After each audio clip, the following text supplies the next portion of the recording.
folks, welcome to the channel, Rockin' the Country. I'm Don.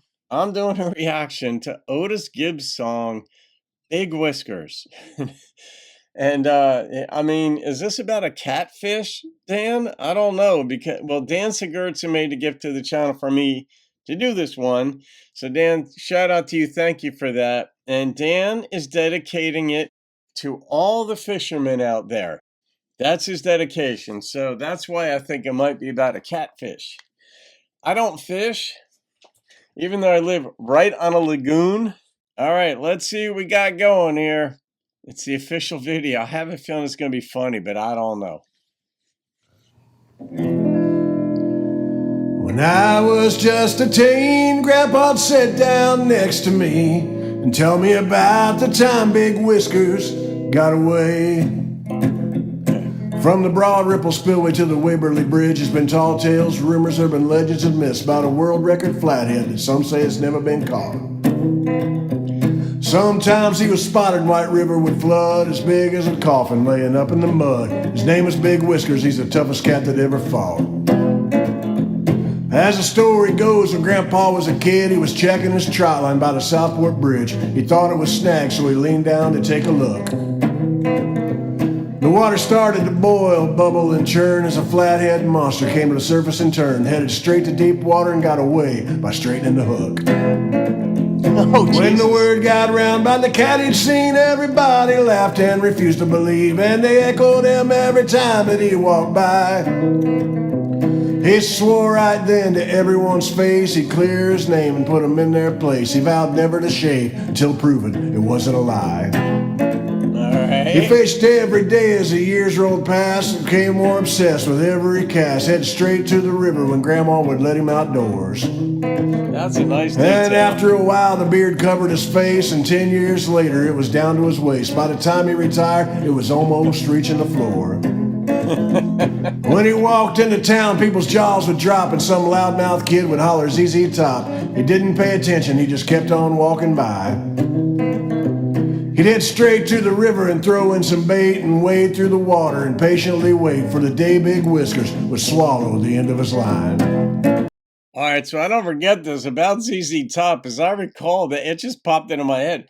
They were offered something like $1 million each 30, 40, about 40 years ago if they would shave their beard. A certain razor company, probably Shook or someone like that, said, we'll give you $1 million to shave that we shave it in a commercial, but they were going to do it like live. And of course ZZ Top said no. I mean, you're not going to sell all that for that, but that's just part of it. When I was just a teen, Grandpa'd sit down next to me, tell me about the time Big Whiskers got away. Did he eventually get him? He had a secret recipe no cat could resist. He never wrote it down or even made a list. It was trial and error, and he never trusted anyone. He put livers and gizzards and shad entrails and some Limburger cheese just to pep up the smell. Coagulated blood stirred in with a black cat bone. He filled mason jars so they couldn't leak and set them out in the sun for at least a week. They had to ferment so he couldn't take them in too soon.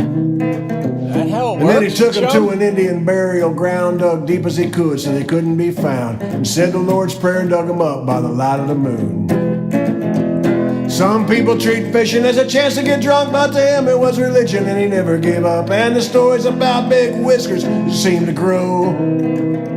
They say he sank 3 boats and 1 man drowned. He ate 10-pound bass and gobbled ducks down. Grandpa became the butt of every joke. On a cloudy day like many before, he was wading through the shallows up along the shore north of Raymond Street by a railroad overpass. He fished half the day without a bite and decided to head home and call it a night. But before giving up, he threw in one last cast. Okay, and he felt something pulling on the end of his line and set the hook and he let out a sigh and convinced himself he was snagged on a rock or a stump. He pushed in the button on his Zebco reel and started walking backwards to the top of the hill and saw his line moving sideways and knew that he wasn't hung up. You could hear his drag singing from a mile away, and his fiberglass rod was about to break as the fish started pulling and stretching the monofilament line. He was running downstream and his line went slack, and the cat swam toward him up in the riprap. That's when he got a glimpse of Big Whiskers with his own two eyes. He could feel his heart began to race, and he went deeper in the water, and he tried to chase that enormous flathead catfish up towards the sand. There it is. Well, it must have confused the ancient cat, 'cause he ran aground in the weeds and he sat up out of the water, all helpless on dry land. He strained and pulled with all of his might and drug that old cat up the riverside, sat down in the gravel and the sand and tried to catch his breath. When he leaned towards his head to get a better look, his beard got tangled in the rusted hooks the battered old flathead had buried in his lips and his hand. Old Grandpa Winston felt the pain of too many years pursuing in vain. Silly old fish, I would rather be left alone. Interesting. I wonder if this is going to go in the direction of Grandpa feels like the fish. Everybody making fun of him, everybody coming after him, kind of, and all that. And then does he let him back in? Does he just throw him back in the water and say, you know what, go on, just live your life? Guess it was then that Grandpa snapped and started feeling guilty, and he foolishly laughed, reached in his tackle box for his best pair of needle nose. He pulled every hook out of Catfish face, drug him back in the river and watched him swim away, pulled out the scissors and started cutting the hair off his chin. And he never said a word about what went down, but everyone knew as he walked into town that there's only one thing that could make him shave his beard. For the first time in years, he was truly alive, and he gave up fishing, and after he died, he scattered his ashes on the banks of the White River. And some folks claim at the bottom of the dam is a world record cat and a mean old man, resting in peace for the first time in too many years. I was just a teen, Grandpa sat down next to me. Tell me about the time Big Whiskers got away. Tell me about the time Big Whiskers got away.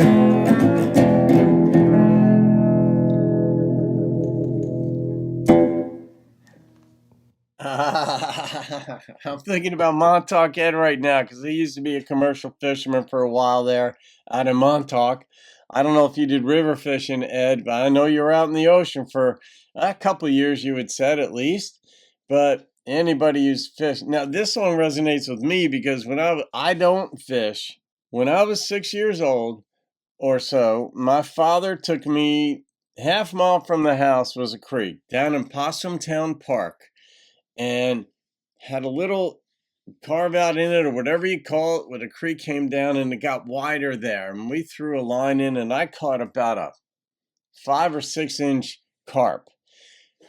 Caught it, put it in the bucket, drove the half mile home.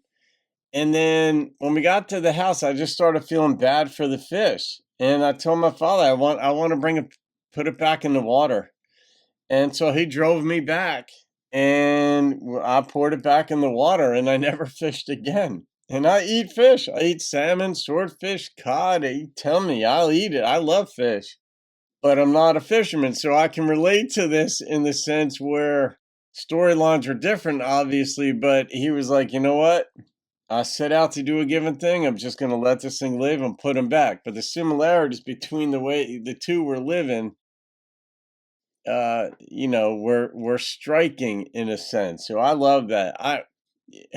Then you wonder, you listen to this, you're like, is this a true story? Like, it actually could be true.